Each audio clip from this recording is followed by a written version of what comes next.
इंसान इसकी कद्र नहीं करता। खाने पीने ऐशो इशरत में, मोह ममता में अपने कीमती समय को और श्वासों की पूंजी को बर्बाद कर देता। रात गवायो सोए के, दिवस गवायो खाए, हीरा जन्म मोल था कौड़ी बदले जाए। भगवान राम ने कहा कि बड़े भाग्य मानुष तन पाया, सुर दुर्लभ सदग्रंथ ही गाया। सुर कहते हैं देवताओं को, बड़े से बड़े देवी और देवता भी इस मनुष्य शरीर को पाने के लिए तरसते हैं, क्योंकि इसी मनुष्य रूपी मंदिर में बैठ करके हम आप उस परमात्मा की भक्ति कर सकते हैं। इसीलिए संतों महात्माओं ने इस पंच भौतिक शरीर को सच्चा हरि मंदिर कहकर याद किया। ये हरि मंदिर यह शरीर है, ज्ञान रतन प्रकट होए, ये असली हरि मंदिर है। जब भी वो परमात्मा मिलेगा इसी हरि मंदिर के अंदर मिलेगा।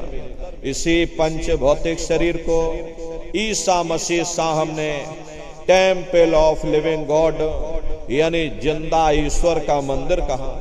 इसी पंच भौतिक शरीर को गुरु नानक साहब ने नर नारायणी देह कहकर याद किया। ये वो देह है जिसमें नारायण स्वयं विराजमान है। अरे वो नारायण जब भी मिलेंगे तुम्हें तुम्हारे अंदर मिलेंगे। यही कबीर साहब ने कहा है, जो तिल माही तेल है, जो चकमक में आग, और तेरा साईं तुझ में, और जाग सके तो जाग। जैसे तिल में तेल होता है, पत्थर में अग्नि होती है, ठीक उसी तरह से वो मालिक हर एक के घट घट में, हर एक के वजूद के अंदर बैठा हुआ।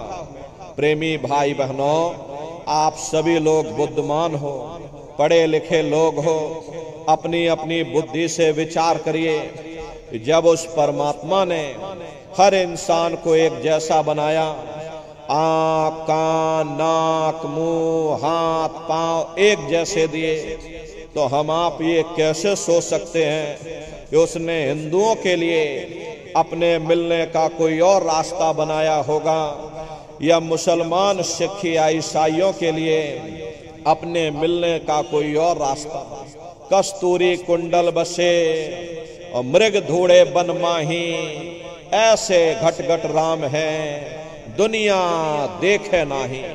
जैसे हिरन कस्तूरी की खुशबू को बाहर जंगलों में ढूंढता फिरता, हालांकि वो खुशबू उसके नाभि से हो करके आती है। वही हाल हम जीवों का है।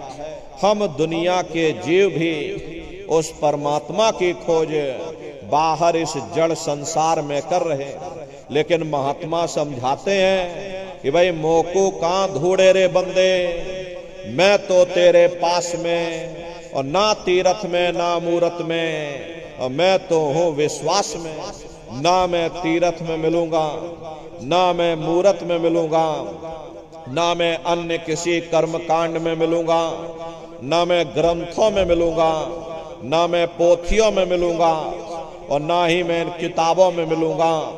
चाहे सारी उम्र बैठ करके तुम किताबें पढ़ते रहो, रात दिन ढोलक मजीरा बजा बजा करके उन चौपाइयों को तुम रटते रहो, अरे मैं जब भी मिलूंगा तो मैं तुम्हारे अंदर मिलूंगा। प्रेमी भाई बहनों, बड़ी सीधी सी बात है। ये अगर खाना बनाने की किताब सारी उम्र बैठ करके तुम पढ़ते ही रहोगे कि भाई खाना ऐसे बनता है, खाना वैसे बनता है, खाने में नमक डाला जाता है, खाने में तेल डाला जाता है, फिर खाने में हल्दी डाली जाती है, और फिर उसमें जीरा डाला जाता है, तो कभी तुम्हारा पेट नहीं भर सकता। जब तक आप खाना बनाओगे नहीं, उसे स्वयं खाओगे नहीं, कभी तुम्हारा पेट नहीं भर सकता। अरे हम वेदों की निंदा नहीं करते, हम ग्रंथों की निंदा नहीं करते, हम गीता, कुरान और बाइबल की निंदा नहीं करते। वेद, शास्त्र, गीता, कुरान, बाइबल, जितने भी हमारे धर्म ग्रंथ हैं, चिल्ला चिल्ला करके सब यही कह रहे हैं कि भाई मनुष्य के अंदर अंड खंड ब्रह्मांड हैं, स्वयं वो परमात्मा तुम्हारे अंदर बैठा है। चलो अंदर चलो, अंदर चल करके उस परमात्मा का दर्शन दीदार करो, तभी तुम सच्चा सुख और सच्ची शांति प्राप्त कर सकते हो। वरना इस नाशवान जगत में न कभी किसी को सुख मिला, न भविष्य में कभी मिल सकता। हम सब दुनिया के जीव सुख और शांति की खोज में रात और दिन भटकते रहते हैं। कभी किसी जगह सुख पाने की कोशिश करते, कभी कोई शांति पाने के लिए दौड़ रहा। लेकिन महात्मा समझाते हैं कि भाई ये नाशवान जगत है, और इस नाशवान जगत में न कभी किसी को सुख मिला, न भविष्य में कभी मिल सकता। ये जो कुछ थोड़े बहुत सुख नजर आते हैं, ये सुख क्षणिक हैं, और क्षणिक चीजों का सुख और आराम केवल क्षणिक ही होता है। जितना इसके आने में हमें खुशी महसूस होती है, उतना इसके जाने में भी हमें दुख भी महसूस होता है। अरे आप सभी लोग बुद्धिमान हो, पढ़े लिखे लोग हो, अपनी अपनी बुद्धि से जरा विचार करिए।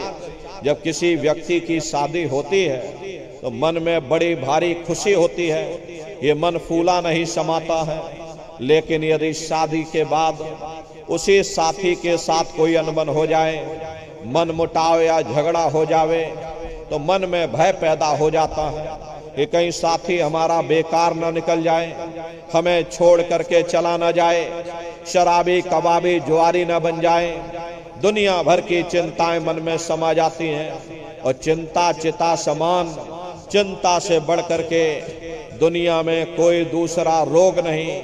सो इस चिंता के कारण हम लोग दुखी हो जाते हैं। फिर हम दुनिया के जीव बाल बच्चों में सुख ढूंढते हैं। जब बाल बच्चे पैदा होते, मन में बड़ी भारी खुशी होती है, ये मन फूला नहीं समाता है। अड़ोस पड़ोस वालों को बुला करके लड्डू पूड़ी पकवान बना बना करके खिलाते हैं, ढोलक मजीरा बजा बजा करके नाचते हैं। लेकिन अगर वही औलाद बड़े होकर के नालायक निकल जाए, माँ बाप का कहना ना माने, उनका आदर सत्कार न करे, तो वही औलाद फिर हमारे लिए दुख का कारण बन जाते हैं। फिर हम दुनिया के जीव हुकूमत के नशे में, इस राजनीति में सुख ढूंढते हैं। जिस वक्त लोग हमारी वाह वाह करते, गले में लंबी चौड़ी फूलों की मालाएं डालते, ये मन हमारा फूला नहीं समाता है। लेकिन उन नेताओं का भी इतिहास हमारी आंखों के सामने है। जिस वक्त लोग उन्हें गोलियों का शिकार बना देते हैं, पकड़ करके उनको जेल खाने में डाल देते हैं, अखबारों में उनकी मट्टियां पलित कर देते, तो वही हुकूमत हमारे लिए फिर दुख का कारण बन जाती है। फिर हम दुनिया के जीव इंद्रियों के भोग और वासनाओं में सुख ढूंढते हैं। लेकिन जिस वक्त बीमारियों का हिसाब हमें अपने शरीर पर देना पड़ता है, तब हमें होश आता है ये सुख का कारण है या दुख का कारण है। इसीलिए महात्मा कहते हैं कि भाई आप इस नाशवान जगत में नाशवान क्षणिक पदार्थों से कभी सुख हासिल नहीं कर सकते हो, कभी शांति प्राप्त नहीं कर सकते। प्रेमी भाई बहनों, कभी कभी हम लोगों के मन में ख्याल आता है कि शायद जिन दिनों महात्मा आए थे तब दुनिया की हालत इतनी अच्छी ना रही होगी, इसीलिए महात्मा दुखी दुखी चिल्लाते रहते हैं। अब हमने 100 सालों के अंदर इतनी तरक्की कर ली है, 100 सालों के अंदर हमने इतना विकास कर लिया। पहले हम झोपड़ियों में रहा करते थे, या एक आध कोठरियों में पूरा परिवार रहा करता था। खेती बाड़ी भी लोग हाथों से बैलों से किया करते थे। 15-20 मील के अंदर हमारी सारी दुनिया थी, हम उसी में गुजारा करके मर जाते थे। लेकिन अब हमने 100 सालों के अंदर इतनी तरक्की कर ली, बड़ी बड़ी कोठियां बनवा ली, खेती बाड़ी के लिए बड़े बड़े ट्रैक्टर आ गए, तरह तरह की दवाइयां रासायनिक खादें आ गई, बीमारी दूर करने के लिए बड़े बड़े अस्पताल बन गए। जब हमने इतनी तरक्की कर ली है, फिर भी आखिर हम दुखी क्यों हैं? महात्मा हमें दुखी क्यों कहते हैं? प्रेमी भाई बहनों, आप अपनी बुद्धि से जरा विचार करिए। जब हम झोपड़ियों में रहा करते थे आपस में पूरा परिवार एक साथ रहा करता था, मन में कोई चिंता फिक्र नहीं रहती थी, समाज में प्रेम सद्भाव भावना रहा करता था, आपस में प्रेम रहा करता था। शाम को थके हारे घर वापस आते थे, प्रेम के साथ भोजन किया करते थे, निश्चिंत होकर के गा बजा करके सो जाते थे, मन में कोई चिंता और तनाव की लकीरें नहीं हुआ करती थी। लेकिन अब हमने जब इतनी तरक्की कर ली है, बड़ी बड़ी कोठियां बनवा ली, उनमें एयर कंडीशन भी लगवा लिया, 9-9 इंच के गद्दे भी डलवा लिए, फिर भी हमको नींद नहीं आती है, नींद की गोलियां खा खा करके सोना पड़ता है। अरे पहले गांव में कोई मामूली वैद्य हकीम होता था, लेकिन इलाज सबका जरूर हो जाता था। अब जब हमने इतनी तरक्की कर ली, बड़े बड़े अस्पताल बन गए, बड़े बड़े डॉक्टर आ गए, नई नई दवाइयां आ गई, तो बीमारी भी तो नई नई निकल आई। इसका मुख्य कारण है लोग अनाज की पैदावार को बढ़ाने के लिए तरह तरह के रासायनिक खादें और कीटनाशक दवाइयों का इस्तेमाल करने लगे, जिसका प्रभाव हमारे शरीर पर पड़ता है। अरे लोगों का खान पान गंदा हो गया, मांस मछली अंडा शराब। अब जानवरों के कीटाणु जब इंसान के शरीर में फैल जाएंगे तो तरह तरह की नई नई बीमारियां फैलेंगी। डॉक्टर जरूर हैं, पर मिलते किसको हैं, और मिल भी जाए तो अस्पतालों में चारपाइयां कहाँ मिलती हैं, बीमार तो बेचारे बरामदों में पड़े रहते। और हम कहते हमने तरक्की कर ली। बेशक हम इतना अनाज पैदा करते हैं, लेकिन कीमतें आसमान छू रही हैं। गरीब आदमी बेचारा खा नहीं पाता है, क्योंकि कीमतें आसमान छू रही हैं। अमीर आदमी तो वैसे भी नहीं खाता है, क्योंकि उसे शुगर हो रखी है। फिर ऐसी तरक्की से किसी का क्या फायदा हो सकता है। प्रेमी भाई बहनों, पहले गांव में कोई मामूली झगड़ा हो जाता था, चार भले लोग मिल बैठ करके सुलझा देते थे। अब आप मुकदमा करके देख लीजिए, क्या मजाल 20-25 साल से पहले आपको कोई फैसला मिल जाए। अरे प्रेमी भाई बहनों, यहाँ आप किसी से पूछ करके देखो, यहाँ किसी को फुर्सत नहीं है। डॉक्टर को फुर्सत नहीं, जज को फुर्सत नहीं, वकील को फुर्सत नहीं, कारखानेदार को फुर्सत नहीं, उद्योगपतियों को फुर्सत नहीं, इन नेताओं को फुर्सत नहीं, अधिकारी कर्मचारियों को फुर्सत नहीं। सबके चेहरे पर चिंता और तनाव की लकीरें हैं। फिर ऐसी तरक्की से किसी का क्या फायदा हो सकता। प्रेमी भाई बहनों, ये तरक्की का कसूर नहीं है, ये हमारा अपना कसूर है। हम उन चीजों के कैदी बन गए। ये चीजें हमारे लिए बनी थी, ना कि हम उनके लिए बने थे। हम मशीनों के पुर्जे बन गए, हम मशीनों के मालिक न बन सके। अरे हमको मालिक बनना चाहिए था, सबको रोटी मिलनी चाहिए थी, सबको कपड़ा मिलना चाहिए था, सबको मकान मिलना चाहिए था, सबका मन निश्चिंत होना चाहिए था, किसी के मन में चिंता और तनाव की लकीरें नहीं रहनी चाहिए थी। घर में माँ बाप का सम्मान होना चाहिए था, समाज में प्रेम सद्भाव भाईचारा कायम रहना चाहिए था। अरे यही तो जीवन में हर इंसान मांगता है।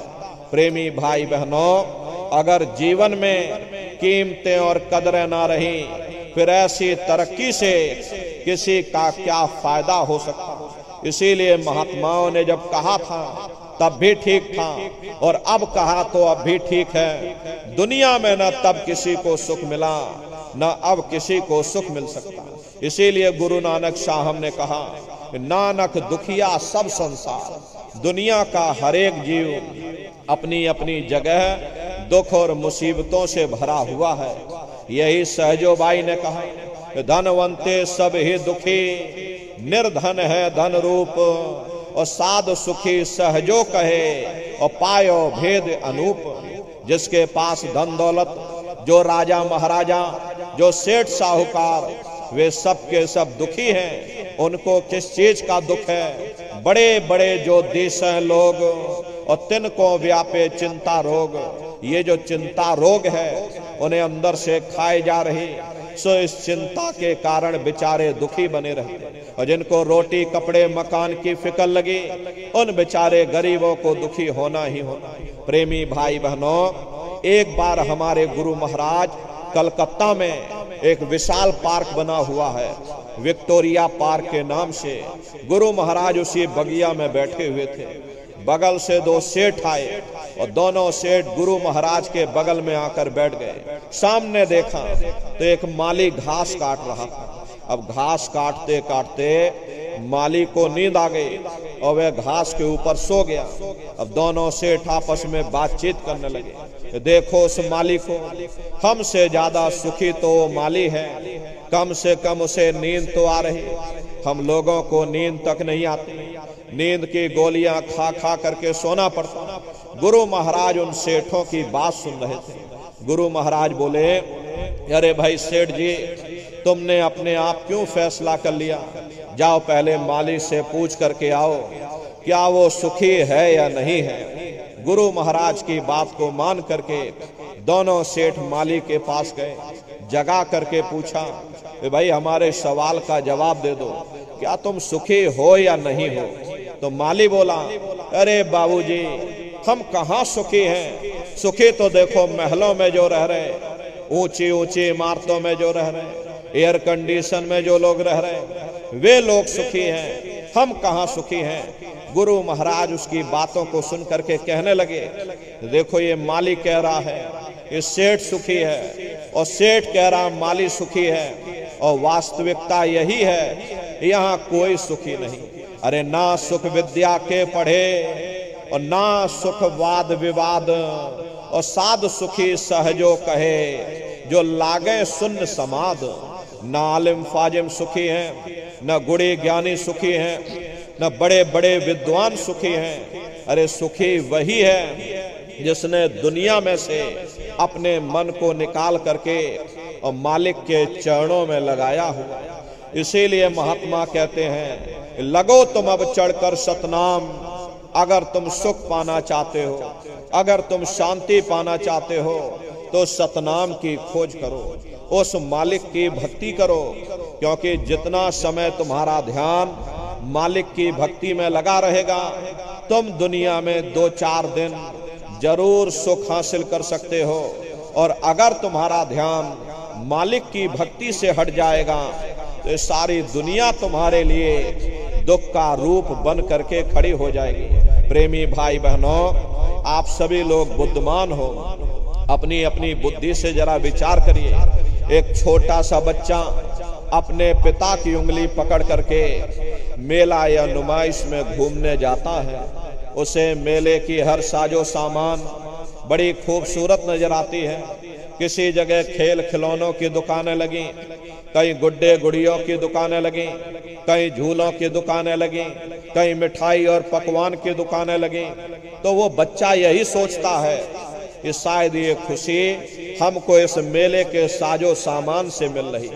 और अगर भूल करके भी वो बच्चा अपने पिता की उंगली छोड़ देता है, तो वह सारा साजो सामान उसी जगह रहता है, लेकिन बच्चा रोने चिल्लाने लगता है, चीखने लगता है। तब उसे खुद व खुद महसूस होता है ये खुशी हमें तभी तक प्राप्त हो सकती है जब तक हमने अपने पिता की उंगली पकड़ रखी थी।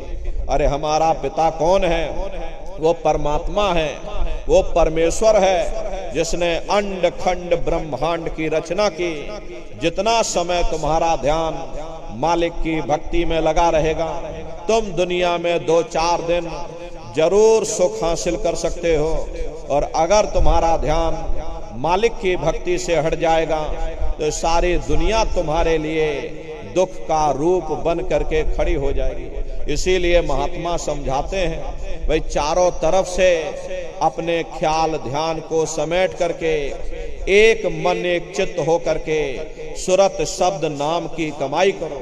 सुरत शब्द नाम की कमाई करना, सब जतन दूर अब धरना। कोई दूसरा उपाय करने की जरूरत नहीं, कोई तीसरा विकल्प अपनाने की जरूरत नहीं। एक ही उपाय करो, सुरत को शब्द के साथ जोड़ दो। क्योंकि शब्द को पकड़ करके ये जीवात्मा ऊपर से नीचे आई है, तो शब्द को ही पकड़ करके तुम्हारी ये जीवात्मा नीचे से ऊपर की ओर चढ़ेगी। प्रेमी भाई बहनों, इसीलिए महात्माओं ने कहा है, भाई इस कलयुग में सूरत शब्द नाम की कमाई करो, अपनी सूरत को शब्द के साथ जोड़ दो। ऐसा मत करना कि गंगा गए तो गंगा राम हो गए और जमुना गए तो जमुना दास बन गए। चलो जब भी कर ले तब भी कर ले, कोई ना कोई उपाय कारगर होगा ही। प्रेमी भाई बहनों, इस बात को हमेशा ध्यान में रखिए, जो पानी 100 सुराखों से बहेगा वो कभी खेत नहीं सींच सकता। अगर हम अपने दुनिया को, अपने ध्यान को दुनिया में चारों तरफ फैलने देंगे, हम कभी कुछ भी प्राप्त नहीं कर सकते। नाम विसार चल ही अनमार्ग, अंत काल पछताई। नाम की कमाई का तरीका छोड़ करके और किसी रास्ते पर चल करके देख लो, अंत समय पछताना पड़ेगा। इसीलिए प्रेमी भाई बहनों, इस कलयुग में महात्माओं ने कहा है, भाई सूरत शब्द नाम की कमाई करो। अपनी सूरत को शब्द के साथ यानी कि नाम के साथ जोड़ दो। घरों में मंदिरों में बैठ करके करते हो, उन्होंने भी उस मालिक को पाया, सूरत शब्द नाम योग की साधना करके ही पाया। अरे आप राजस्थान की धरती पर चले जाओ, देखो मीराबाई हुई, और मीराबाई के गुरु देखिए रैदास जी महाराज हुए। मीराबाई ने भी उस मालिक को पाया, तो सूरत शब्द नाम योग की साधना करके ही पाया। प्रेमी भाई बहनों, ये सूरत शब्द नाम योग की साधना है। इस साधना की 3 क्रियाएं हैं। साधन 3 सार्य वर्णे और साधन सब थोथे मां। इस कलयुग में उस मालिक को पाने के लिए महात्माओं ने केवल 3 साधन बताए। पहला है सुमरन, दूसरा है ध्यान और तीसरा है भजन। सुमरन कहते हैं अपने मालिक को याद करना, ध्यान कहते हैं अपनी दिव्य दृष्टि को खोलना, और भजन कहते हैं कान में उंगली डाल करके उस शब्द को सुनना, उस नाम को सुनना, उस देववाणी आकाशवाणी को सुनना जो 24 घंटे तुम्हारे सबके अंदर गूंज रही है। तो कैसे आप लोग सुमरन करोगे, कैसे आप लोग ध्यान करोगे और कैसे आप लोग भजन करोगे, जरा बैठ करके आप सभी लोग अच्छी तरह समझिएगा। और कैसे सुमरन ध्यान भजन करना है। बहुत से नए प्रेमी भाई बहन यहाँ बैठे हुए हैं, तो कैसे हमको सुमरन करना है, कैसे ध्यान करना है और कैसे भजन करना है, बैठ करके सभी लोग अच्छी तरह समझ लेना और फिर घर पर जा करके अभ्यास करिएगा। तो सबसे पहले देखिए सुमरन कैसे किया जाएगा।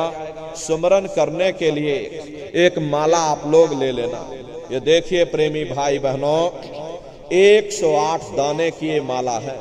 अपने अपने घरों में बैठ करके बाहर से अपनी आंखों को बंद कर लेना। दोनों आंखों के मध्य भाग में जहां पर देवियां बिंदी लगाती हैं, ये दोनों आंखों के बीचों बीच में अपने ध्यान को रोक करके और दाने दाने पर जय गुरुदेव नाम का जाप करिएगा। हर दाने पर जय गुरुदेव नाम, हर दाने पर जय गुरुदेव नाम, जय गुरुदेव जय गुरुदेव जय गुरुदेव जय गुरुदेव, कुल 108 बार करिएगा। दोबारा इसी जगह फिर वापस आ जाओगे। जब आप जय गुरुदेव नाम का जाप करोगे तो दोनों आंखों के मध्य भाग में अपने ध्यान को रोक करके और मन ही मन दाने दाने पर जय गुरुदेव नाम का जाप करिएगा। जिसको आप याद कर रहे हो, एक समय ऐसा आएगा वो अंतर में तुम्हारे सामने प्रकट हो जाएगा। उसके स्वरूप को देख लेना, फिर उसी के स्वरूप को याद करके जय गुरुदेव नाम का जाप सभी नए प्रेमी भाई बहन करिएगा।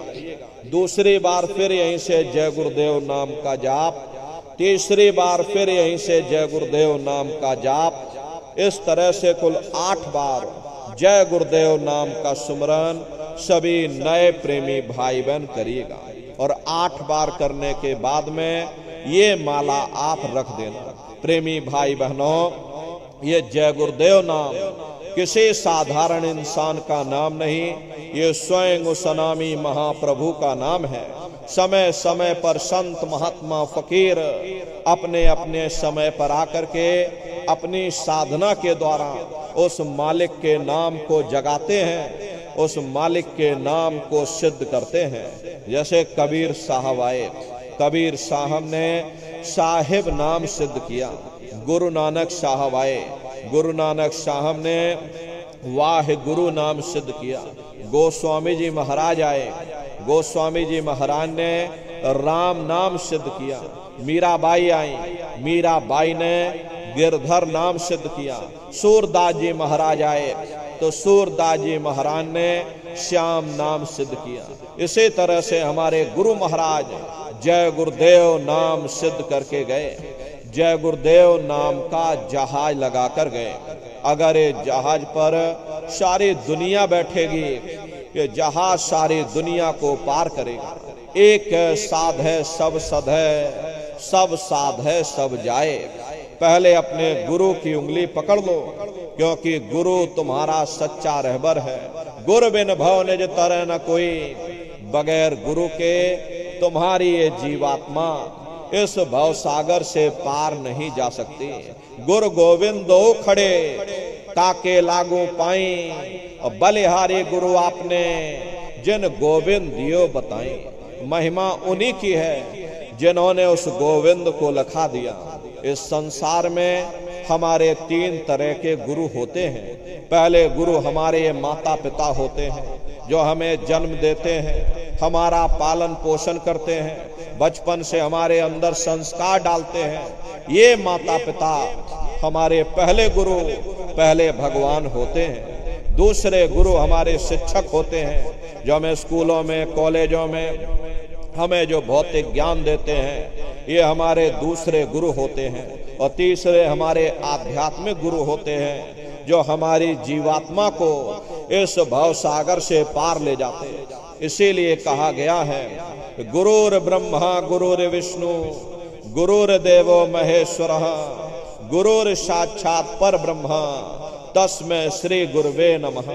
तीन लोक नौ खंड में गुरु से बड़ा न कोई, करता करे न कर सके, गुरु करे सो हुई। इसलिए प्रेमी भाई बहनों, साधना करने से पहले जय गुरुदेव नाम का सुमरन सभी नए प्रेमी भाई बहन करिएगा। और सुमरन करने के बाद में फिर आप लोग ध्यान पर बैठिएगा। दूसरा है ध्यान। ध्यान कहते हैं दृष्टि को एकाग्र करना, अपनी दिव्य दृष्टि को खोलना, अपने तीसरे नेत्र को खोलना, अपने शिव नेत्र को खोलना। तो कैसे आप लोग ध्यान करोगे, जरा अच्छी तरह से समझ लो। अपने अपने घरों में पलथी मार करके बैठिएगा। शरीर को टाइट मत करना। बहुत से प्रेमी ये गलती कर देते हैं कि ध्यान के समय अपने शरीर को बिल्कुल टाइट कर देते हैं। यदि आप अपने शरीर को टाइट कर दोगे तो ये शरीर तुम्हारा थक जाएगा, फिर शरीर ढीला पड़ जाएगा, फिर जैसे के तैसे हो जाओगे। इसलिए पहले से ही अपने शरीर को बिल्कुल ढीला छोड़ देना। जितना आराम से आप बैठोगे उतना आपके लिए अच्छा रहेगा। तो अपने अपने घरों में पलथी मार करके ढीले बदन से आराम से बैठ जाना। बाहर से अपनी आंखों को बंद कर लेना। दोनों आंखों के बीचों बीच में दूर सामने देखिएगा, सामने आपको अंधेरा दिखाई पड़ेगा। जब आप अपने बाहर की आंख को बंद कर लोगे और अंतर में सामने देखोगे तो सामने आपको अंधेरा दिखाई देगा। बस उसी अंधेरे में एक जगह पर आप अपनी दृष्टि को रोकिएगा। होशियारी यही रहे, ये आंखों की पुतलियां हिलने न पाएं। शुरुआती समय में ये आंखों की पुतलियां अंदर अंदर हिलेंगी, लेकिन जब आप रोज रोज अभ्यास करोगे, करत करत अभ्यास ते जड़ मत होत सुजान, जब रोज रोज अभ्यास करोगे तो आंखों की पुतलियां हिलना बंद हो जाएंगी। तो दूर सामने अंधेरे में एक जगह पर आप अपनी दृष्टि को रोकिएगा या उस अंधेरे को लगातार देखते रहना। दृष्टि अपने आप अंधेरे में रुक जाएगी। उस समय किसी के बारे में सोचना नहीं, किसी के बारे में विचार मत करिएगा। ये विचार करने की आदत हम सभी को पड़ी हुई है। हम किसी भी व्यक्ति को देखते हैं, देखने से पहले ही हम उसके बारे में तरह तरह के विचार करने लग जाते हैं। रात को सोते समय भी हम कुछ ना कुछ विचार करते ही रहते हैं। या तो हम भविष्य के बारे में सोचते हैं या हम अपने बीते हुए कल के बारे में सोचते हैं। ध्यान के समय पर ना आपको भविष्य के बारे में सोचना है, ना आपको अपने बीते हुए कल के बारे में सोचना है। आपको वर्तमान में जीना है।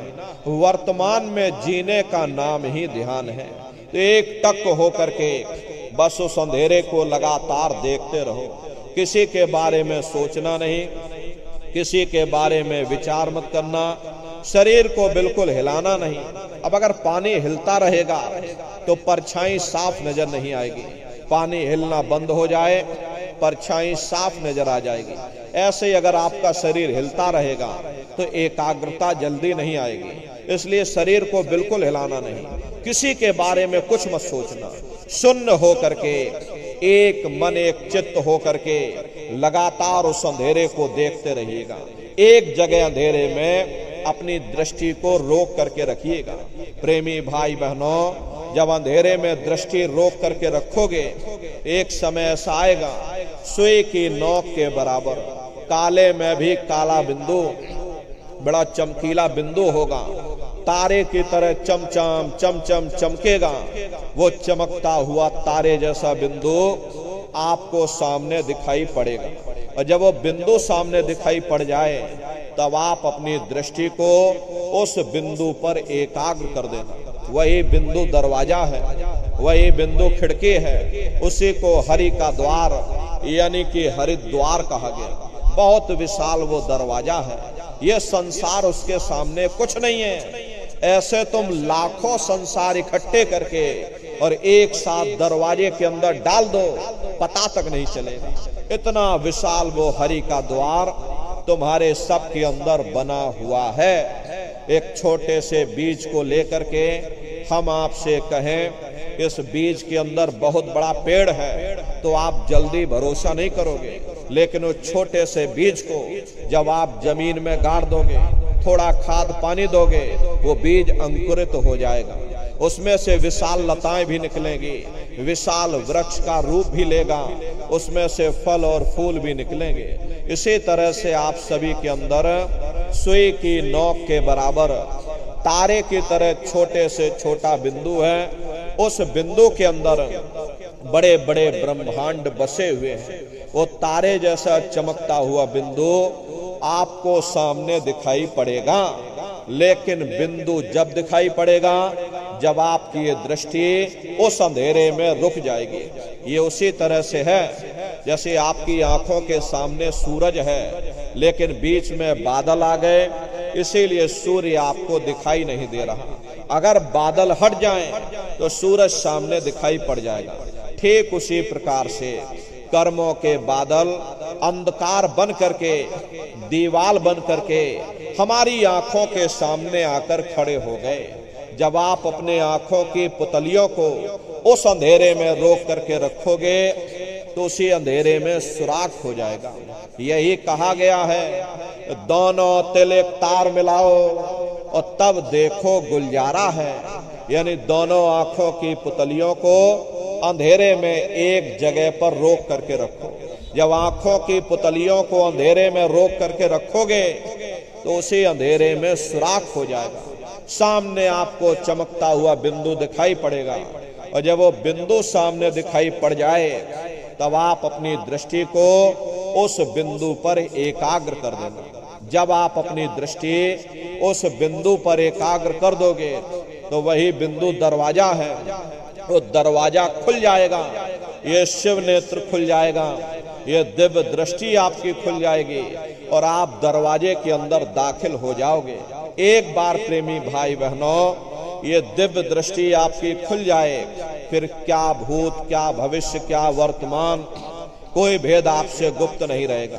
लाखों वर्ष पहले क्या हुआ था, भविष्य में क्या होने वाला है, अरे आप अपने अपने घरों में बैठ करके और ध्यान लगा करके भूत, भविष्य और वर्तमान को देख सकते हो। तो यह ध्यान करने का तरीका। एक बार फिर से आप लोग समझ लीजिए कैसे आपको ध्यान करना है। अपने अपने घरों में पलथी मार करके बैठ जाना, बाहर से अपनी आंखों को बंद कर लेना और दोनों आंखों के मध्य भाग में दूर सामने देखिएगा तो सामने आपको अंधेरा दिखाई पड़ेगा। जब आप अपने बाहर की आंख को बंद कर लोगे और अंतर में सामने देखोगे तो सामने आपको अंधेरा दिखाई देगा। बस उसी अंधेरे में एक जगह पर आप अपनी दृष्टि को रोकिएगा। उस समय किसी के बारे में सोचना नहीं, किसी के बारे में विचार मत करना, शरीर को बिल्कुल हिलाना नहीं, शून्य हो करके, शांत चित्त हो करके, निर्विचार हो करके बस उस अंधेरे को लगातार देखते रहना। देखते देखते देखते देखते एक समय ऐसा आएगा कि आपकी दृष्टि उस अंधेरे में रुक जाएगी और जैसे ही आपकी दृष्टि अंधेरे में रुकेगी तो सुई की नोक के बराबर तारे की तरह चमकता हुआ बिंदु आपको सामने दिखाई पड़ेगा। और जब वो बिंदु सामने दिखाई पड़ जाए तब आप अपनी दृष्टि को उस बिंदु पर एकाग्र कर देना। जब आप अपनी दृष्टि उस बिंदु पर एकाग्र कर दोगे तो वही बिंदु दरवाजा है, वो दरवाजा खुल जाएगा, ये शिव नेत्र खुल जाएगा, ये दिव्य दृष्टि आपकी खुल जाएगी और आप दरवाजे के अंदर दाखिल हो जाओगे। एक बार प्रेमी भाई बहनों ये दिव्य दृष्टि खुल जाए फिर क्या भूत, क्या भविष्य, क्या वर्तमान, कोई भेद आपसे गुप्त नहीं रहेगा। तो प्रेमी भाई बहनों ये है ध्यान करने का तरीका। और तीसरा है भजन। गाने बजाने का नाम भजन नहीं है। ये घंटा प्रेमी भाई बहनों, ये बाहर जो हम आप ढोलक मजीरा बजाते हैं, नाचते हैं, कूदते हैं, अरे इसका नाम भजन नहीं है। भजन कहते हैं उस आवाज को सुनना, उस शब्द को सुनना, उस नाम को सुनना, उस देववाणी आकाशवाणी को सुनना जो 24 घंटे तुम्हारे सबके अंदर गूंज रही है। तो कैसे आप लोग भजन करोगे जरा अच्छी तरह से समझ लो। ये दोनों उंगली कानों में डाल करके ये कानों को बंद कर लेना। कान इसीलिए बंद किए जाते हैं ताकि बाहर की कोई आवाज हमको सुनाई ना पड़े। अपनी सुविधा से बैठिएगा, कुर्सी पर चाहे कुर्सी पर बैठ जाओ, सोफे पर चाहे सोफे पर बैठ जाना, या कोई तकिया इस तरह से रख लेना और दोनों कोहनी यहाँ रख करके दोनों उंगली कानों में डाल करके ये कानों को बंद कर लेना। बहुत सी हमारी माताएं, बहनें, बूढ़े बुजुर्ग हैं, अरे भाई आपके घुटनों में दर्द होता होगा या रीढ़ की हड्डी में दर्द होता होगा और आप बैठ करके भजन नहीं कर पाते हो तो आप लेट करके भजन करिए। ऐसे सीधे लेट जाना, लेटे लेटे आंख और कान को बंद कर लेना। मतलब तो आंख और कान को बंद करना है, चाहे आप लेट करके करो या चाहे आप बैठ करके करो। लेकिन इतना ध्यान रखिएगा कि कहीं लेटे लेटे हम सो ना जाए, इसलिए होश में बैठिएगा, चेत करके बैठिएगा। यही कहा गया है कि भाई आंख कान मुख बंद कराओ, अनहद झिंगा शब्द सुनाओ। यानी पहले अपनी आंख को बंद करो, अपने मुख को बंद करो, दोनों उंगली कानों में डाल करके ये कानों को बंद कर लो और ऊंचे से ऊंचा ध्यान दे करके उस आवाज को सुनने की कोशिश करो। प्रेमी भाई बहनों, जब आप अपने कानों को बंद करके और अंतर में गौर से सुनोगे तो आपको ऐसा अनुभव होगा कि कहीं सीटी जैसी आवाज हमारे कानों में बज रही है। टी, इस तरह से सीटी जैसी आवाज शुरू में आप सभी को सुनाई पड़ेगी। शाम को अपने अपने घरों में जाकर बैठिएगा, ये कानों को जरा बंद कर लेना और गौर से सुनिएगा तो सीटी जैसी आवाज आप सभी को सुनाई पड़ेगी। करना कुछ नहीं है, लेटे हो चाहे बैठे हो, बस आप उस आवाज को सुनते रहना और सुनते सुनते उसी में लीन हो जाओ। जब आप उसमें लीन हो जाओगे तो एक समय ऐसा आएगा, दोबारा आपको अनुभव होगा कि कहीं बड़ी दूर से एक महीन आवाज घंटे और पढ़े सो पंडित हुई। दुनिया वाले कहते हैं कि 2.5 अक्षर का मतलब प्रेम है। अरे प्रेम नहीं है, प्रेम में मात्रा लगी हुई। यहाँ पर जिस 2.5 अक्षर का वर्णन उन महात्माओं ने किया था वो है शब्द शा आदा बा और दा। उसी शब्द को महात्माओं ने नाम कहा। कल युग जोग न यज्ञ न ज्ञाना, एक आधार नाम गुण गाना। कलयुग में न योग है न यज्ञ है न ये ज्ञान है, तो कलयुग में क्या है? कलयुग केवल नाम आधारा, और सुमेर सुमेर नर उतर ही पारा। कलयुग में केवल नाम का आधार है। तो उसी घंटे शंख की आवाज को महात्माओं ने नाम कहा। प्रेमी भाई बहनों, नाम लेत भव सिंध सुखाई। वो नाम किसके पास मिलेगा? नाम रहे संतन आधीना, और संत बिना कोई नाम न चीन्हा। तो उसी घंटे शंख की आवाज को महात्माओं ने शब्द या नाम कहा। उसी घंटे शंख की आवाज को ईसा मसीह साहब ने वर्ड या लागस कहकर याद किया। उसी घंटे शंख की आवाज को गुरु नानक साहब ने अनहद वाणी कहकर याद किया। चीन में जो महात्मा हुए उन्होंने इसको ताओ कहकर याद किया। मुसलमान फकीरों ने इसे कलमा कहकर याद किया, और हिंदू महात्माओं ने इसे देववाणी आकाशवाणी कहकर याद किया। उन अलग अलग महात्माओं ने अपनी अपनी भाषा में हम लोगों को समझाने की कोशिश की है कि भाई वो घंटे और शंख की आवाज तुम्हारे सबके अंदर गूंज रही है, वो आपको सुनाई पड़ेगी। लेकिन शुरुआती समय में आपको ऐसा मालूम पड़ेगा कि कहीं बड़ी दूर पर घंटियां बज रही, टन टन टन टन, लेकिन सुनाई हरेक को पड़ेगी। प्रेमी भाई बहनों, जब घंटे और शंख की आवाज आपको अपने अंदर सुनाई पड़ने लग जाए, तब आप सीटी की आवाज को छोड़ देना और घंटे शंख की आवाज को पकड़ लेना, उसको आप सुनने लग जाना। जब आप उसको सुनने लग जाओगे तो वो आवाज धीरे धीरे बढ़ना शुरू होगी, और बढ़ते बढ़ते इस कदर बढ़ेगी कि आपके रोम रोम में घंटे और शंख की आवाज गूंजने लगेगी। अरे बड़ी घनघोर आवाज होती है, बड़ी मधुर वो आवाज होती है कि दुनिया भर के गाने जो आप लोग बाहर सुनते हो, उस संगीत के सामने ये दुनिया के संगीत कुछ नहीं है। जब आप उस संगीत को सुनोगे, इतना भारी आनंद आपके ऊपर छा जाएगा, इतनी खुशी आपको होगी, ऐसा नशा आपके ऊपर चढ़ जाएगा कि आप सारी दुनिया को भूल जाओगे। शंकर भगवान को वही नशा चढ़ा था। शंकर भगवान कोई गांजा भांग नहीं पीते थे। ये तो हमने आपने शंकर भगवान को भी बदनाम कर दिया। ये शंकर भगवान गांजा भांग पीते थे तो चलो हम भी गांजा भांग फूकेंगे, और सब के सब गजेड़ी हो गए।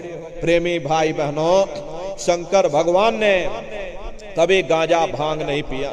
शंकर भगवान जिस नशे में लीन रहते थे वो नाम का नशा था, वो ध्यान का नशा था, वो भक्ति का नशा था। जब आप उस आवाज को सुनोगे तो आपको भी वो नशा चढ़ जाएगा, क्योंकि उस आवाज में चुंबक है। जब आप उस आवाज को सुनोगे तो वो आवाज आपको अपनी ओर खींचेगी, और जब खिंचाव होगा तो जीवात्मा का फैला हुआ प्रकाश 9 दरवाजों से सिमटने लगेगा। अब ये 9 दरवाजे कौन कौन से हैं? देखो प्रेमी भाई बहनों, अच्छी तरह से आप लोग समझिएगा, ये बहुत बड़ा विज्ञान है। दुनिया का विज्ञान जब समाप्त हो जाएगा तो ये विज्ञान प्रारंभ होगा। यही सच्चा सनातन विज्ञान है जो ऋषियों मुनियों ने समझाया था, जिसको ये संसार भूल गया और बाहरी पाखंड में और कर्म कांडों में उलझ गया। तो आज सच्चे सनातन विज्ञान को समझने की जरूरत है। तो ये 9 दरवाजे कौन कौन से हैं? 2 आंख, 2 कान, 2 नाक के सुराख, 1 मुंह, 2 मलमूत्र का रास्ता, ये शरीर के 9 दरवाजे हैं। सबसे पहला दरवाजा गुदा चक्र आता है। गुदा चक्र में गणेश जी वास करते हैं। गणेश जी वहाँ के मालिक हैं। ये 4 दल का कवल है। यहाँ पर पृथ्वी तत्व पाया जाता है। उसके ऊपर इंद्रिय चक्र आता है। इंद्रिय चक्र में ब्रह्मा जी वास करते हैं। ब्रह्मा जी वहां के मालिक हैं। ये 6 दल का कवल है। यहाँ पर जल तत्व पाया जाता है। उसके ऊपर ये नाभि चक्र आता है। नाभि चक्र में विष्णु जी वास करते हैं। विष्णु जी यहाँ के मालिक हैं। ये 8 दल का कवल है। यहाँ पर अग्नि तत्व पाया जाता है। उसके ऊपर ये हृदय चक्र आता है। हृदय चक्र में शिव जी वास करते हैं। शिव जी यहाँ के मालिक हैं। ये 12 दल का कवल है। यहाँ पर वायु तत्व पाया जाता है। अरे वास्तव वो ऊपरी मंडलों में, ऊपरी लोकों में वास करते हैं, लेकिन उनका प्रकाश, उनकी किरणें इन चक्रों पर पड़ती हैं। उसी के ऊपर एक कंठ चक्र आता है। यहाँ पर आद्या महाशक्ति की किरणें पड़ती हैं। ये 16 दल का कवल है। और आप सबसे ऊपर, तुम्हारी जीवात्मा सबसे ऊपर दोनों आंखों के मध्य भाग में बैठी है, जहां पर ये देवियां बिंदी लगाती हैं और पुरुष जहां पर ये टीका लगाते हैं। ये बिंदी और ये टीका यहाँ पर हम लोग इसीलिए लगाते हैं क्योंकि यहीं पर हमारी ये जीवात्मा बैठी है, उसका श्रृंगार किया जाता है। अरे 10वां द्वार है जहां पर तुम्हारी ये जीवात्मा बैठी है। ये दोनों आंखों के बीचों बीच में, इसी को 10वां द्वार कहते हैं। अरे आप लोग रोज चौपाई गाते हो, मंगल भवन अमंगल हारी, द्रवं सुदशरथी अजर बिहारी। इसका अर्थ जरा समझने की कोशिश भी करो। प्रेमी भाई बहनों, ये शरीर तुम्हारा मंगल भवन है, तुम्हें अमंगलों से बचाने वाला, तुम्हें नरकों और चौरासियों से बचाने वाला ये पंच भौतिक शरीर ही तुम्हारा मंगल भवन है। इस मंगल भवन के 10 दरवाजे हैं और 10वें दरवाजे पर ये अजर बिहारी यानी कि तुम्हारी जीवात्मा बैठी है। और यहीं पर बैठ करके जीवात्मा अपने प्रकाश को 9 दरवाजों में फैलाती है, जिससे तुम्हारा ये शरीर चलता है, तुम्हारे हाथ चलते हैं, तुम्हारे पैर चलते हैं। जब आप लोग भजन करोगे और जब उस घंटे शंख की आवाज को सुनोगे तो उस आवाज में चुंबक है, वो आवाज आपको अपनी ओर खींचेगी। और जब खिंचाव होगा तो जीवात्मा का फैला हुआ प्रकाश 9 दरवाजों से सिमट करके यही 10वें दरवाजे पर इकट्ठा हो जाएगा। और जैसे ही सारी शक्ति, सारी चेतना सिमट करके यहाँ पर इकट्ठी हुई तो शब्द क्या काम करेगा? शब्द तुम्हारी जीवात्मा को खींच करके इस शरीर से बाहर कर देगा। फिर आप अपनी आंखों से देखिएगा कि हमारा शरीर ये है, हम ये खड़े। आप अपने शरीर से अलग हो जाओगे। जैसे चिड़िया होती है, चिड़िया घोंसले से निकल करके आसमानों की उड़ान भरती है और शाम को फिर अपने घोंसले में आ जाती है। ऐसे ही तुम्हारी ये जीवात्मा इस शरीर रूपी घोंसले से निकल करके ब्रह्मांडों की सैर करेगी, देवी देवताओं के दर्शन करेगी, भगवान राम के दर्शन करेगी, भगवान कृष्ण के दर्शन करेगी और घूम करके फिर अपने शरीर रूपी घोंसले में वापस आ जाएगी। प्रेमी भाई बहनों, ये ब्रह्मा विष्णु महादेव जिनकी सारी दुनिया पूजा करती है, अरे आप सभी लोग ब्रह्मा विष्णु महादेव की पूजा करते हो और पूजा करते करते आपका ये जीवन बीत गया, जिंदगी तुम्हारी बीत गई, लेकिन कभी तुमने विचार ये नहीं किया भाई जिनकी हम पूजा कर रहे हैं आखिर ये ब्रह्मा विष्णु महादेव कौन है, ये कहाँ पर रहते हैं, ये क्या काम करते हैं, इनके माँ बाप कौन हैं, भगवान राम कौन है, भगवान कृष्ण कौन है, ईश्वर कौन है, ब्रह्म कौन है, पर ब्रह्म कौन है, ये कहाँ पर रहते हैं। तो जरा संक्षिप्त में आप समझिएगा, क्योंकि अगर हम इसका वर्णन करेंगे तो लाखों वर्ष लग जाएंगे, एक लोक का वर्णन नहीं हो पाएगा। इतने विशाल लोक इस आसमान के ऊपर बने हुए हैं। वैज्ञानिक लोग इसकी खोज कर रहे हैं, कोई चंद्रमा तक चंद्रयान को भेज रहा, कोई मंगल ग्रह पर मंगलयान को भेज रहा, लेकिन प्रेमी भाई बहनों, इस संसार की कोई भी धातु वहां तक नहीं पहुंच पाएगी। तो किन किन मंडलों को पार करते हुए तुम्हारी ये जीवात्मा अपने 5वें मंडल पर यानी कि सचखंड में पहुंचेगी, और रास्ते में कौन कौन से देश मिलेंगे, उस देश के कौन कौन से राजा मिलेंगे, तो जरा संक्षिप्त में आप समझ लीजिए। प्रेमी भाई बहनों, जब आप लोग भजन करोगे और जब घंटे और शंख की आवाज को सुनोगे, तो उसी घंटे शंख की आवाज को पकड़ करके ये जीवात्मा ब्रह्मांडों की चढ़ाई करती है। मान लो आप किसी जंगल में खो गए और चारों तरफ अंधेरा ही अंधेरा हो, कोई रास्ता आपको नजर ना रहा हो, तो आप किसी टापू, पहाड़ या पेड़ पर चढ़ करके और वहीं से आवाज लगाते हो कि भाई कोई हमारी आवाज को सुन रहा हो तो कृपया करके हमको रास्ता बताओ। मान लो किसी व्यक्ति ने आपकी आवाज को सुना और उसने आपको आवाज दी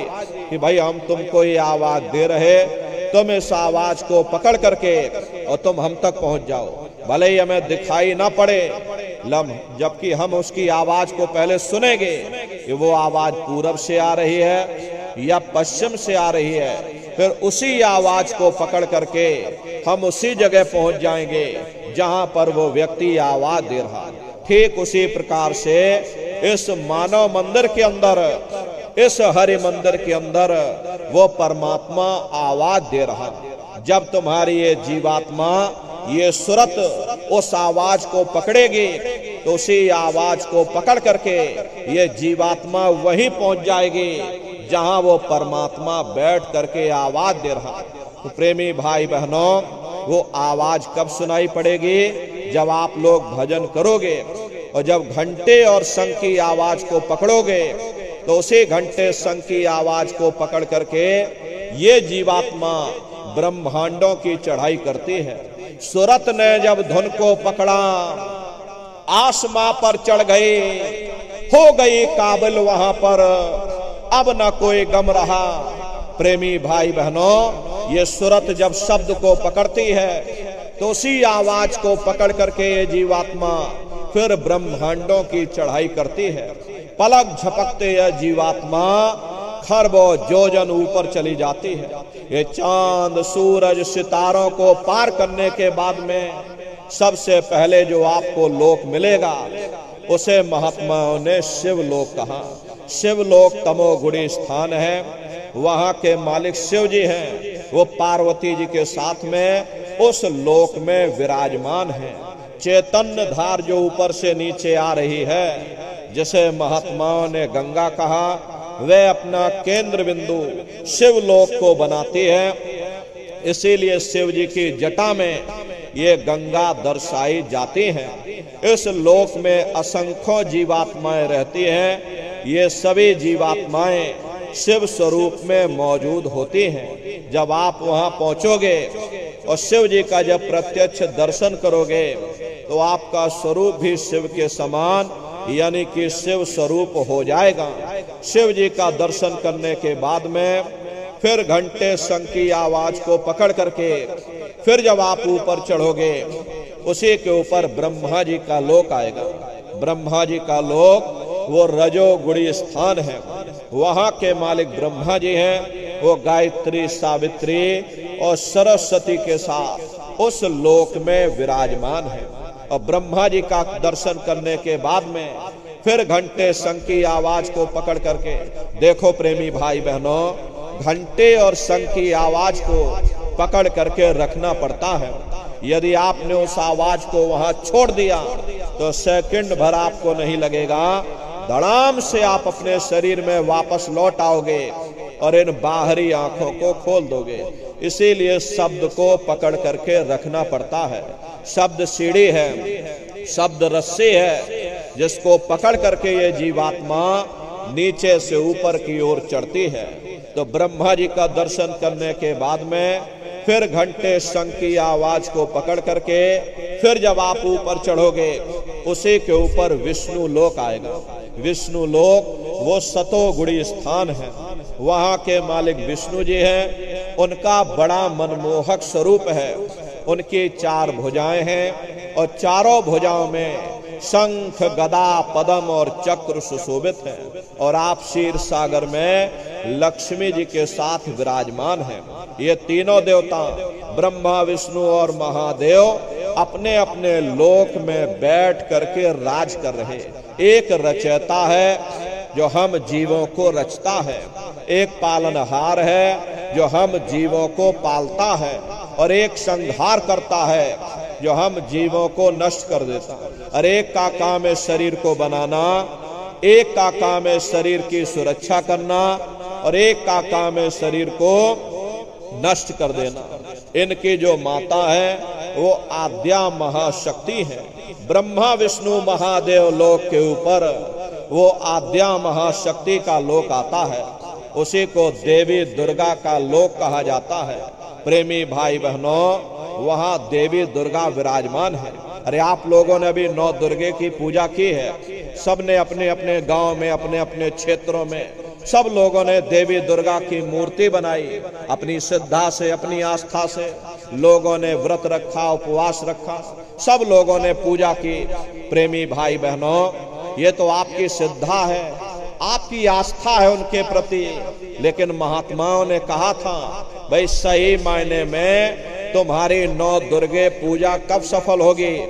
जब तुम 9 द्वारों से अपने ख्याल को समेट करके रजोगुण, तमोगुण, सतोगुण यानी ब्रह्मा विष्णु और महादेव के लोक को पार करके जब तुम वहां देवी दुर्गा का दर्शन कर लोगे, तब सही मायने में तुम्हारी 9 दुर्गे पूजा सफल होगी। वहां पहुंच करके तुम्हारी सारी भौतिक मनोकामनाएं पूर्ण होंगी। वो देवी दुर्गा का लोक है। देवी दुर्गा का दर्शन करने के बाद में रिद्धि सिद्धि शक्तियों को प्राप्त कर लेने के बाद में फिर घंटे शंख की आवाज को पकड़ करके फिर जब आप ऊपर चढ़ोगे, उसी के ऊपर सबसे पहला देश आपको मिलेगा, या यूं कह लीजिए पहला राज्य आपको मिलेगा, जिसे महात्माओं ने सहस दल कवल कहा।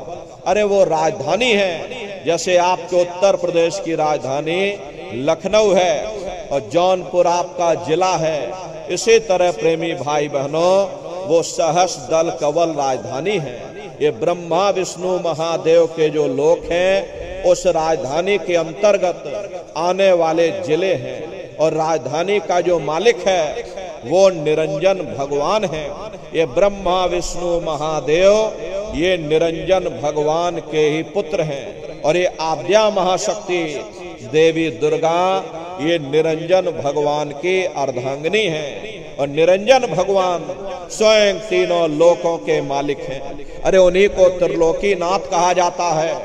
हिंदू उन्हीं को परमात्मा कहते हैं, मुसलमान उन्हीं को खुदा कहते हैं, ईसाई उन्हीं को गॉड कहते हैं। ये जल एक है। जल को चाहे आप पानी कह लो, चाहे वाटर कह लो, चाहे आप नीर कह लो, इसी तरह प्रेमी भाई बहनों वो परमात्मा एक है।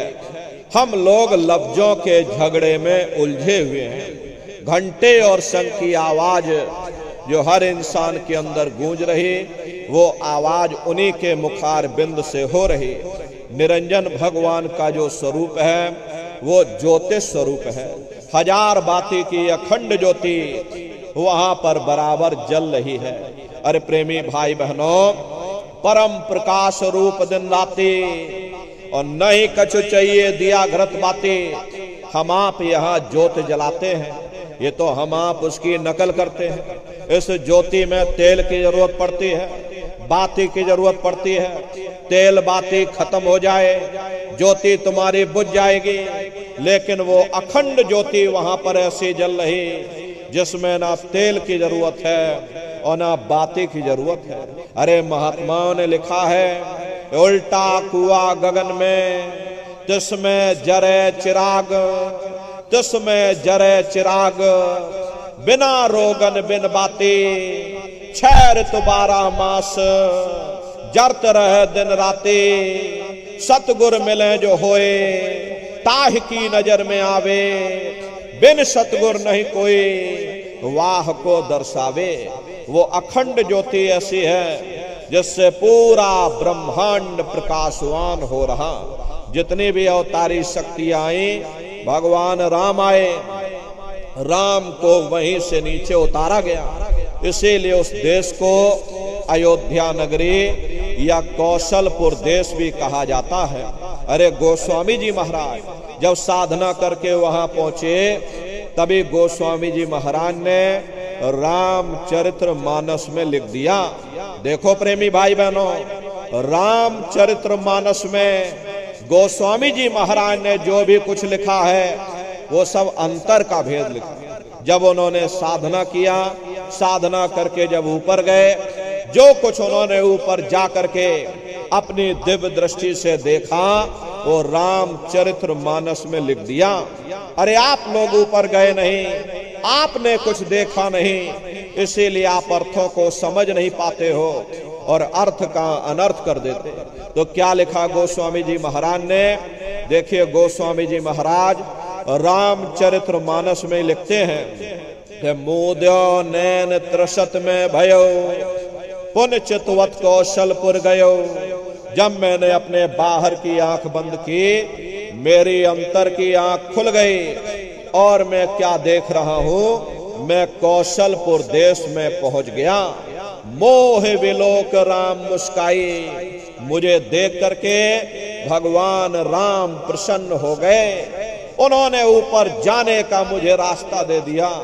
मैं ऊपर जा करके क्या देख रहा हूं, उधर माज सुनंडज राया, देख बहु ब्रह्मांड निकाया, अति विचित्रता लोके अनेका, रचना अधिक एक। विचित्र विचित्र भांत के वहां पर लोक बने हुए, एक से बढ़कर एक सोने के महल बने, जिनकी शोभा अवर्णीय है। प्रेमी भाई बहनों, वो असली अयोध्या नगरी है, वो भगवान राम का असली देश है। और जब आप लोग साधना करके वहां पहुंचोगे, अपनी दिव्य दृष्टि से उस अयोध्या नगरी को जब आप स्वयं देखोगे, अरे तुम देखते रह जाओगे, ये क्या ईश्वर की लीला है, कैसे उसकी कारीगरी है, अनंत उसकी सत्ता है, अनंत उसका प्रकाश है। उसे आनंद को पा करके बड़े बड़े राजे महाराजाओं ने अपने राज काज पर ठोकरें मार दी और जंगलों में जाकर के नंगे हो करके नाचने लगे। इतना आनंद, इतनी खुशी उन साधकों को होती है। मीराबाई को जब वो दौलत मिल गई, मीराबाई ने अपना राजपाट छोड़ दिया और मीराबाई कहने लगी, मैं मिल जाए पाए पियो अपना, तब मेरे पीर बुझानी। और मीरा सुरत शब्द सहलानी। कबीर साहब को जब वो दौलत मिल गई और इन महात्माओं को जब वो दौलत मिल गई, उन्होंने ऊपर चढ़ करके उस अयोध्या नगरी को देखा, भगवान राम के देश को देखा, तो कलम तोड़ करके लिख दिया।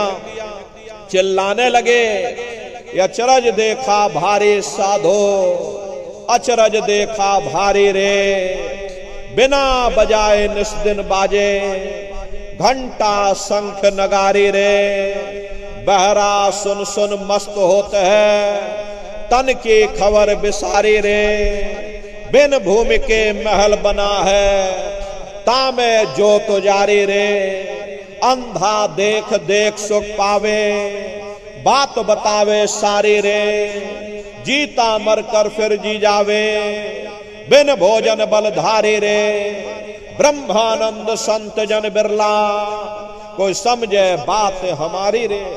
प्रेमी भाई बहनों, वो असली अयोध्या नगरी है, वो भगवान राम का असली देश है। अरे राम जी का दर्शन करने के बाद में फिर तुम्हारी यही जीवात्मा दूसरे मंडल की आवाज को पकड़ करके दूसरे मंडल की चढ़ाई करेगी। शाम तज श्वेत को गहना, सुरत को तान धुन सुनना, और बंक के द्वार धस बैठो और त्रिकुटी जाय कर लेना। उसी के ऊपर दूसरा देश आता है, जिसे महात्माओं ने त्रिकुटी देश कहा।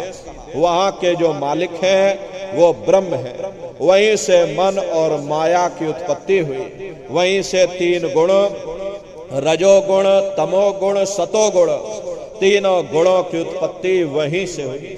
ये जो आपके वेद हैं, वेदों को सारी दुनिया पढ़ती है, वेदों की भी उत्पत्ति उसी स्थान से हुई है। अरे महात्मा कहते हैं कि त्रिकुटी महल में विद्या सारा, घनहर गरजे बजे नगारा, लाल वरन सूरज उजियारा।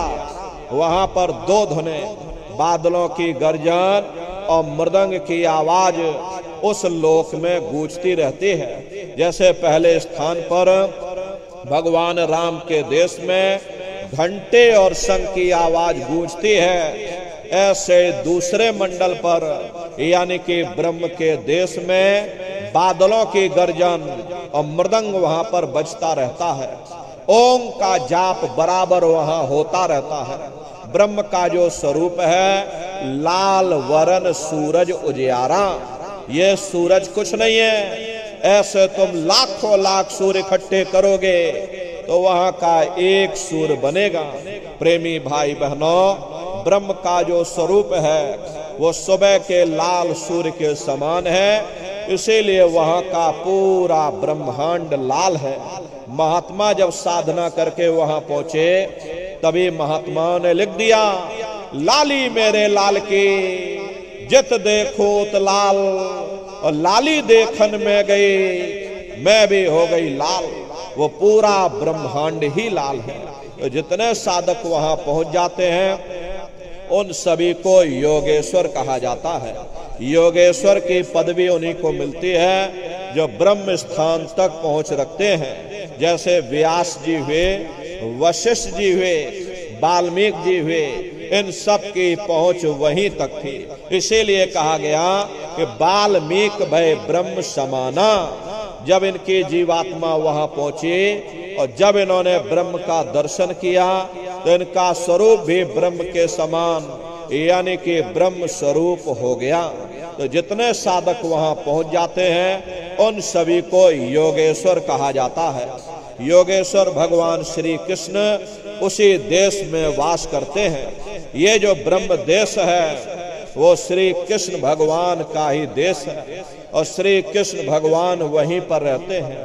अरे बाहर की जन्माष्टमी नहीं है जो आप लोग यहाँ मनाते हो, ये तो आप नकल करते हो।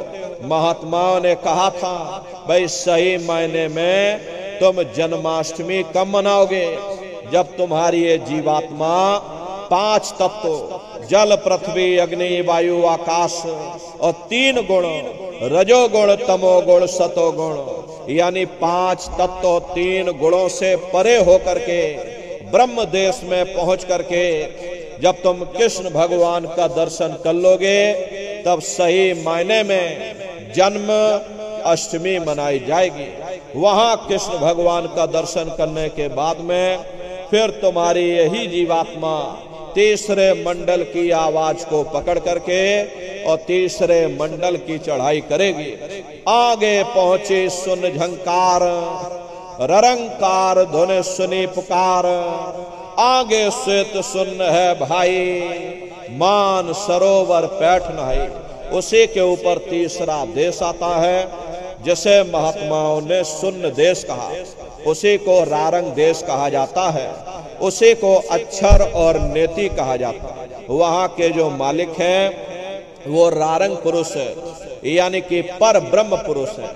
देखो प्रेमी भाई बहनों, इस बात को ध्यान में रखिएगा कि ब्रह्मा अलग है और ब्रह्म अलग है और पर ब्रह्म अलग है।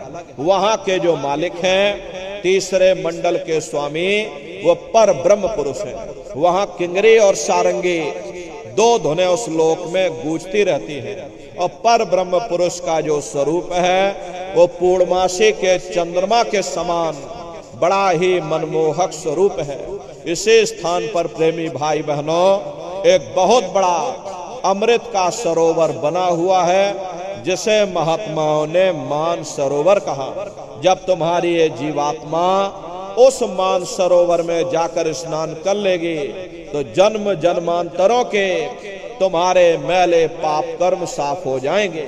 अरे यहाँ के पानी से तुम्हारे कर्मों की सफाई नहीं होने वाली, ये बाहर का पानी तुम्हारे शरीर के मैल को धो सकता है। लेकिन जो पापों का मैल है, जो अंतःकरण में कर्मों की गंदगी, पुण्य और पाप के बोझे जो आपने अपने ऊपर लाद रखे हैं, वो जब साफ होंगे जब आप तीसरे मंडल पर पहुंच करके उस गंगा में डुबकी लगाओगे।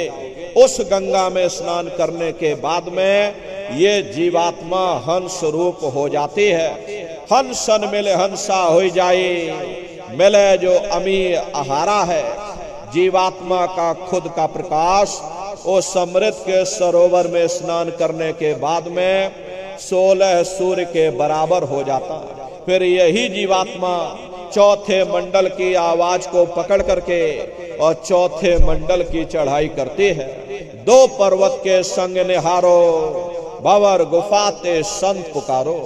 2 पर्वतों को पार करने के बाद में वो बड़ा सुंदर देश आता है जिसे महात्माओं ने भंवर गुफा कहा। वहां के जो मालिक हैं वो सोहंग पुरुष है।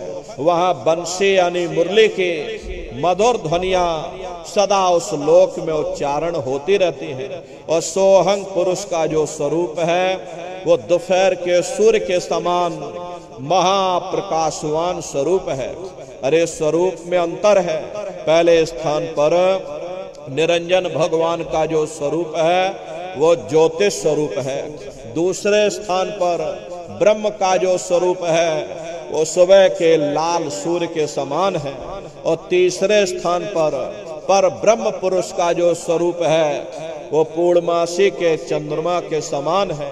और चौथे स्थान पर सोहंग पुरुष का जो स्वरूप है वो दोपहर के सूर्य के समान महाप्रकाशवान स्वरूप है। और वहां के धनी का दर्शन करने के बाद में ताके परे धाम सतनामा, बीन बजे सतलोक ठिकाना। सोहंग देश के ऊपर वो 5वां देश आता है जिसे महात्माओं ने सचखंड देश कहा। वो सचखंड देश अजर अमर अविनाशी सदा एक रस रहने वाला देश है। वहां न काल है, न कर्म है, न दुख है, न संताप है, न पुण्य है, न पाप है। जो जीवात्माएं वहां पर पहुंच जाती हमेशा के लिए जन्म मरण के बंधनों से आजाद हो जाती। वहां के जो मालिक हैं वो सतपुरुष भगवान हैं जिनके रोम रोम में खरबों खरब सूरज चांद सितारे प्रकाशमान। वही हमारे आपके सच्चे मालिक हैं, वही हमारे आपके सच्चे पिता हैं।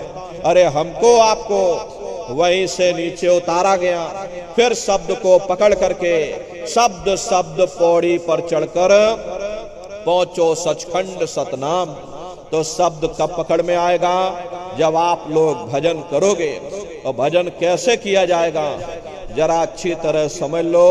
ये आंख और कान को बंद करिएगा लेकिन मन को रोकिएगा। ऐसे समय पर तुम्हारा ये मन जरूर भागेगा।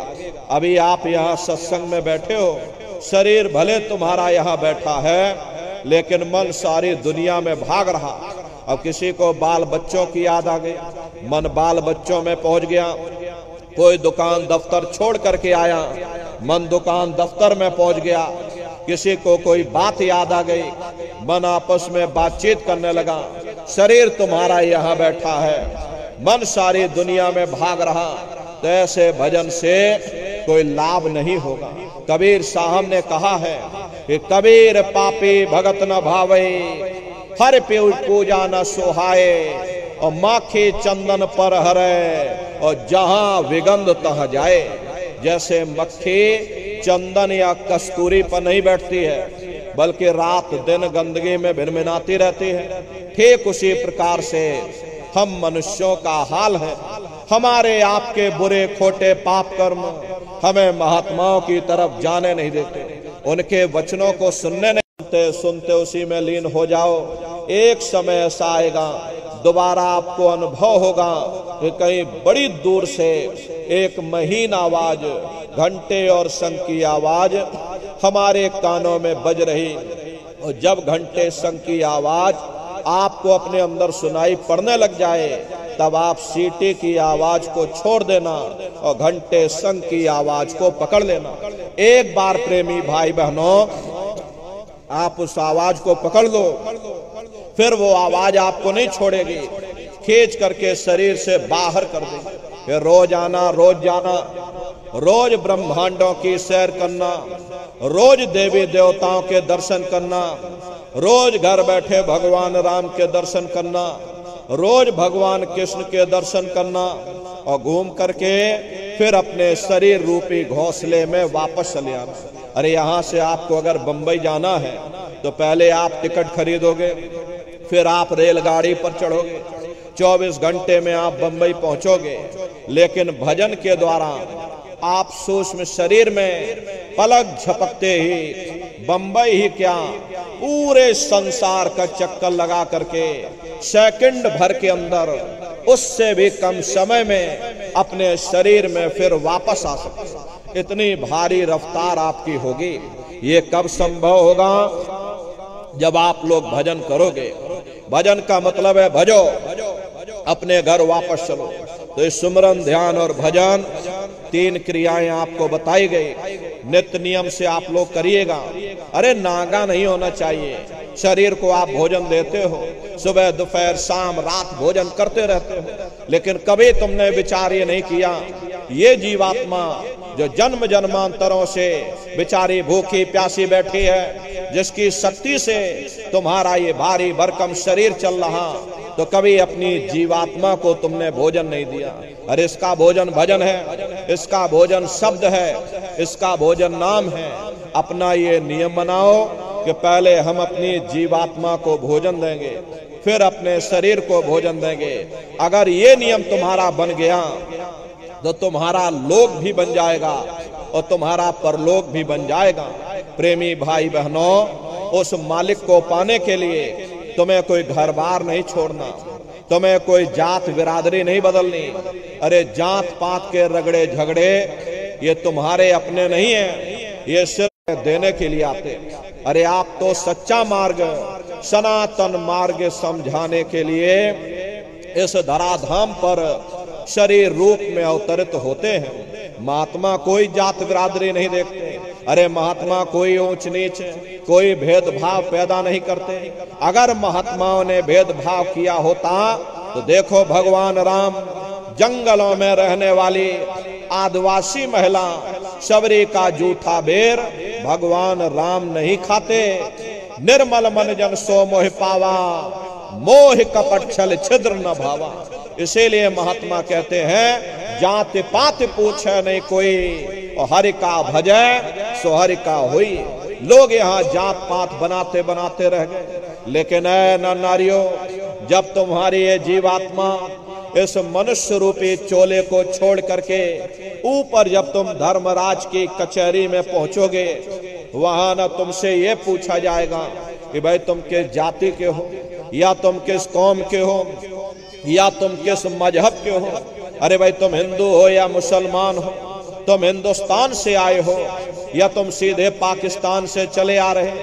अरे वहां तुम्हारे कर्म देखे जाएंगे, भक्ति भाव देखा जाएगा, मालिक से मिलने का प्रेम और प्यार देखा जाएगा। इसीलिए महात्मा समझाते हैं भाई मालिक को पाने के लिए तुम्हें कोई जात बिरादरी नहीं बदलनी, तुम्हें कोई घर परिवार नहीं छोड़ना, तुम्हें कोई बाल बच्चे नहीं छोड़ने, तुम्हें कोई जंगलों पहाड़ों में नहीं भटकना, तुम्हें कोई काले नीले पीले बनाते गुजार दिया। आज उनके किलों को जाकर देखिए, आज खंडहर बने पड़े हुए। विश्व विजेता सिकंदर सारी दुनिया पर राज करने का ख्वाब देखता था, वो भी मुट्ठी खोल करके चला गया। अरे कोई क्या साथ लेकर जाएगा? जो चीज तुम्हारे साथ में जाने वाली वो केवल परमात्मा की भक्ति है। इसलिए प्रेम आत्मधन कमा लो, वो खजाना कमा लो जिससे तुम्हारी जीवात्मा का कल्याण हो जावे। तो सुमरन, ध्यान और भजन नित्य नियम से आप लोग करिएगा। और देखो प्रेमी भाई बहनों, हमारी आपसे एक छोटी सी प्रार्थना है कि आप सभी लोग शाकाहारी रहिएगा, क्योंकि हमारे गुरु महाराज ने शाकाहार पर विशेष जोर दिया। गुरु महाराज हमारे कहते थे कि बच्चे बच्चियों तुम लोग शाकाहारी रहना, शाकाहार का प्रचार करते रहना, इसी से देश और दुनिया में भारी परिवर्तन होगा। प्रेमी भाई बहनों, अरे परिवर्तन कोई कानून बनाने से नहीं होगा, परिवर्तन कोई आंदोलन करने से नहीं होगा, परिवर्तन कोई तोड़फोड़ करने से नहीं होगा। परिवर्तन तब होगा जब लोगों के विचार बदलेंगे, लोगों की भावनाएं बदलेंगी, और विचार जब बदलेंगे जब लोगों का खान पान शुद्ध होगा। अरे देसी कहावत है, जैसा खाए अन्न वैसा होए मन। जब इंसान पशुव्रती भोजन करेगा तो उसकी बुद्धि स्वतः ही पशुओं जैसी हो जाएगी। फिर जिस शराब के नशे में माँ बहन बेटी की पहचान खत्म हो जाए, उस शराब को पी करके यह कैसे पता चलेगा कि क्या अच्छा और क्या बुरा है। यही कारण है कि आज घर समाज में ये दुनिया भर के अत्याचार और दुनिया भर के व्यभिचार फैले हुए। अरे हम लोग देखिए मंदिर बनवाते हैं, उन मंदिरों में नहा धो करके जाते, कहते भाई परमात्मा के रहने की जगह है, हमको नहा धो करके जाना चाहिए, फूल अगरबत्ती ले जाना चाहिए। कोई उन मंदिरों में कूड़ा कचरा नहीं डालता। अगर तुम कूड़ा कचरा डालोगे तो आपस में लाठियां चल जाएंगी। फिर ये जो हरि मंदिर है, ये पंच भौतिक शरीर जिसे महात्माओं ने हरि मंदिर कहा, इसमें तुम हाड़ मांस के लोथड़े डालते हो, इसमें तुम शराब के कतरे डालते हो, इसमें तुम मुर्गा मुर्गी काट करके डाल रहे, इसमें तुम मांस मछली काट करके डाल रहे। अपने बनाए हुए ईट गारे के मंदिर की कद्र करोगे और परमात्मा के बनाए हुए इस मानव मंदिर को तुमने जीते जी कब्रिस्तान बना दिया तो सख्त सजा मिलेगी। अरे महात्माओं ने कहा है कि तिल भर मच्छी खाए के कोट गऊ दे दान, काशी करवट जा मरे और निश्चय नरक निदान। यदि तिल भर भी मच्छी खा करके फिर चाहे कोटान कोट गऊओं का तुम दान करो और काशी में जाकर के मत्था रगड़ते रगड़ते अपनी पूरी जिंदगी वहां पर गुजार दो, फिर भी तुमको तुम्हारे गुनाहों की सजा मिलेगी। कोई बच नहीं सकता, क्योंकि एक कर्म भूमि है। यहाँ तुम जैसा कर्म करोगे वैसा फल तुमको मिलेगा।